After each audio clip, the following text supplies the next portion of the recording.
Today I fucked up by not knowing what a queef was. Like all other posts on this sub, this did not happen yesterday, but about 10 years ago when I was in my sexual prime. Now before I begin, it should be noted I'm an only child. Therefore I had no sibling to teach me about the birds and the bees, and my parents worked all the time. They both worked C-level jobs at big companies, so I hardly ever saw them. Everything I know about sex today is through experience and the wonderful world of the internet. So at this time in my life, I had already had sex with a small handful of girls. Being only 18, I thought I was hot shit. My life consisted of throwing parties at my parents' vacant mansion and sex. Every 18-year-old's dream, right? Well, at one of my parties a group of college girls showed up. I was still a senior in high school, and the hottest girl of the college group was giving me vibes that she wanted to get it on. One thing led to another and we head upstairs. Everything started off normal, foreplay and whatnot. When I finally got her naked, I spread her legs so I could go down on her. I like to be a gentleman and please the girl first. As soon I get down to that region, she lets out the smallest toot. Confused, I looked back up at her and she is still in a moaning bliss waiting for me to start as nothing happened.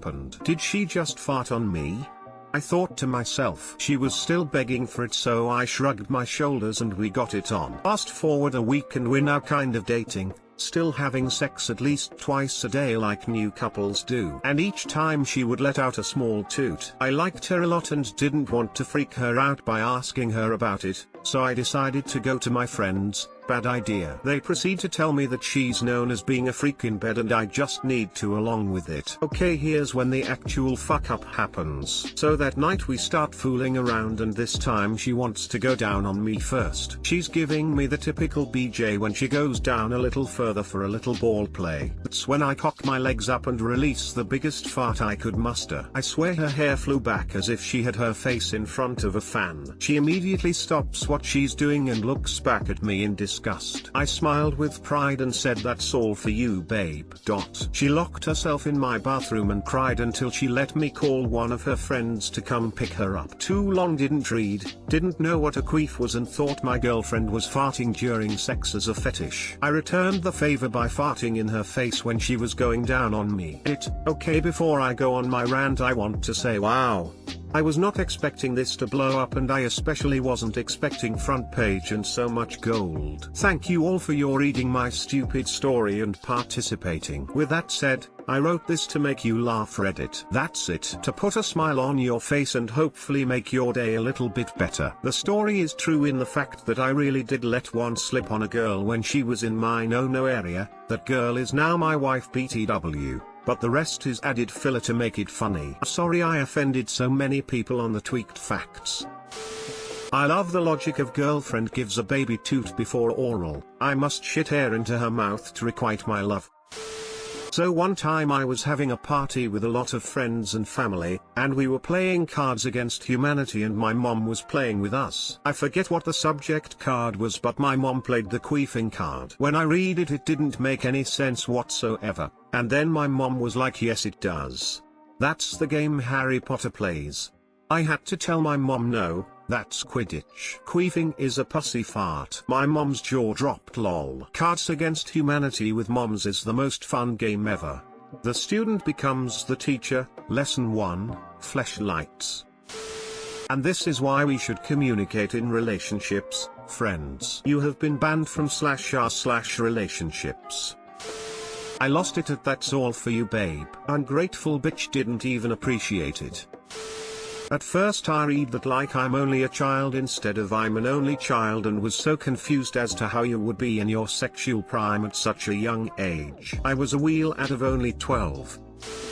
Today I fucked up by jokingly insulting my 7-year-old kid in front of their teacher. Obligatory didn't happen today, but last week. People who know me say I'm a gentle soul, but that I have an angry listening face, don't do small talk and can be quite opinionated, so I tend to avoid other people at my children's school, because interactions usually don't go well. So last week Thursday, I arrived at school to pick up my kids and went to the store right next door to buy some groceries. School is in English and we speak French at home, which means we can usually say whatever we want without anyone eavesdropping. While waiting in line, I turned to my daughter and went, "You're ugly," to which she replied, "Thank you." Now, you need to know the backstory. There is this French black comedy called Tati Danielle which features an angry, old lady insulting and abusing everyone. In one of the scenes she tells a mother, "Your girl is nice, but damn, she's so ugly." Sort of became a running joke in our family, and I feel this also teaches my kids not to take insults at face value. We sometimes throw out quotes from the movie, mimicking an old lady voice. Of course, I did not know that the only teacher in the school who understands French was behind me. And this of course is my daughter's teacher. She was shocked and let out a small gasp. I turned around and she told my angry listening face, "Your daughter is not ugly." Without missing a beat, my daughter went, "Nope, they are both very cool." To this day, this teacher still looks at me suspiciously. Too long didn't read. I jokingly told my daughter she was ugly. She said thank you. All this while her teacher was standing behind me, who now thinks I abuse my kids. I've been there. My mom, aunt and I were shopping in Maine and we all speak French, so when we want to be discreet we'll communicate in French. Cut to scene in a shop. The cashier is this bow. "Today I fucked up a black woman with vivid green eyes and we're gushing about her in French." She smiles and responds in French and says thank you for the compliment, and we stammer our apologies. Stupid us, we assumed the only people in Maine who speak French are probably other French Canadians / descendants, and by extension, French Canadians are, surprise surprise, predominantly white, and we ignorantly assumed she's not francophone. Turns out she spent part of her childhood in France with her extended family and tells us she enjoys messing with us French Canadians who roll through. Touché. Lesson learned that day _. You guys probably made a small part of her day better. To be honest, I was totally okay with the teacher asking these questions. Although she lacked diplomacy questioning my parenting in my presence, it showed she cares about my kids' safety. I wasn't exactly the most popular parent at school, but now everyone is looking at me funny. I'm glad you and your family have a relaxed rapport. Try and go easy on that teacher's suspicious nature. I'm a college professor, and 9/10 times when students relate incidents like this, there's real abuse behind them. Sadly, it's usually even subtler. One student of mine frequently wore scarves and her coat during class, which is common, given that our winters are fucking cold. And when we had a routine meeting about her writing, I noticed she was touching her neck a lot and her voice was raspy. Come to find out, her father and older brother were routinely choking her. Days later she came in with broken blood vessels in her eyes from being beaten. I'll never forget how ashamed she looked because she could no longer hide her abuse. In American colleges, the school can also be held liable if anyone suspects abuse and doesn't report it. Every employee is a mandated reporter and must report concerns, or risk reprimand or termination. I think it's the right system. Too often my hunches are spot on, and checking in with a student has never led to the police busting down a confused parent's door or anything going in that student's file. I'm totally okay with her being suspicious. She was definitely not coming from a bad place and showed she cared about my kids' safety.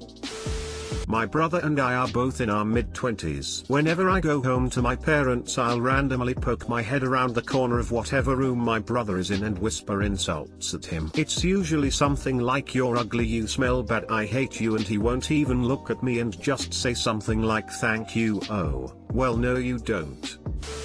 That was a good read, have my upvote.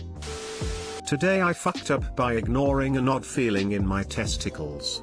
About a month ago, I started having this weird sensation in my testicles. Almost like a slight achy feeling. I figured it was blue balls and decided to whack off to alleviate it. Nope, didn't work. Actually it made it hurt worse. I went online and looked up my symptoms and found things such as testicular torsion, epididymitis, testicular cancer, oh fuck, and many others. About a week later, I headed over to an urgent care clinic and spoke with a doctor about my symptoms. After a bunch of testing, the doctor told me it was nothing serious and that he would prescribe some ibuprofen for the pain. The doctor tells me if I feel any abdominal pain, to go to the nearest hospital. Okay, cool. So as many of you know, there has been a pandemic here in the States and many other parts of the world. Because of this, my primary care provider has been completely booked for quite some time and I can't get a hold of them no matter what. So here I am a month later, the pain is still there. It's starting to annoy me more than concern me at this point. But today,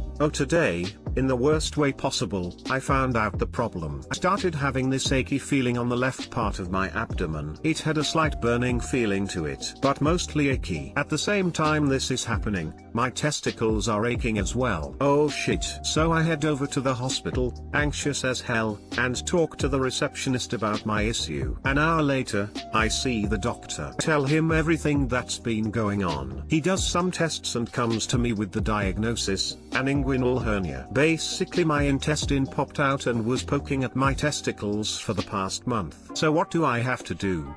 I gotta have surgery soon. Obviously, not today. Too long didn't read. I ignored my testicle pain for a month and later found out that I had an inguinal hernia. Going to have surgery as soon as possible. Edit 1. I didn't think this post would get this many upvotes. Thanks for sharing all of your experiences.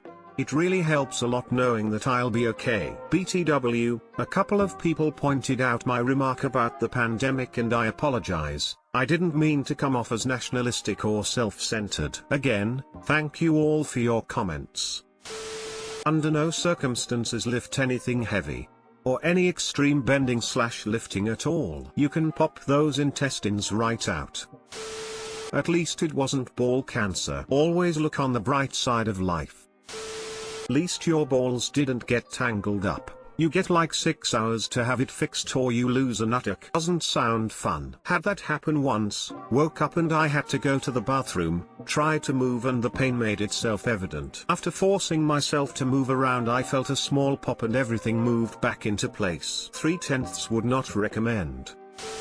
Holy fuck man, I've had similar symptoms, lower left abdominal pain and ball ache on the left side. I went to the doctors about the abdominal pain and they said probably IBS. The ball ache is minor bit I've had it for a couple weeks now. Check it out, torsion is no joke, and neither is a hernia. If you've had the snip then sperm granulomas can be pretty excruciating if you end up getting them too, and there is a fix for each. Honestly, guys, we all need to talk balls more often or there will be loads of cases where we don't get ourselves checked out properly. Just do absolutely nothing strenuous for as long as your surgeon tells you to after the operation, and then add a month to it. You really don't want to have to repair a hernia repair. I popped a hernia resting. Finished wrestling season, played all of rugby, then finally got my yearly physical during preseason football. Got hernia surgery and was back to playing in games 2 weeks later. Yes, I am an idiot, thanks for noticing.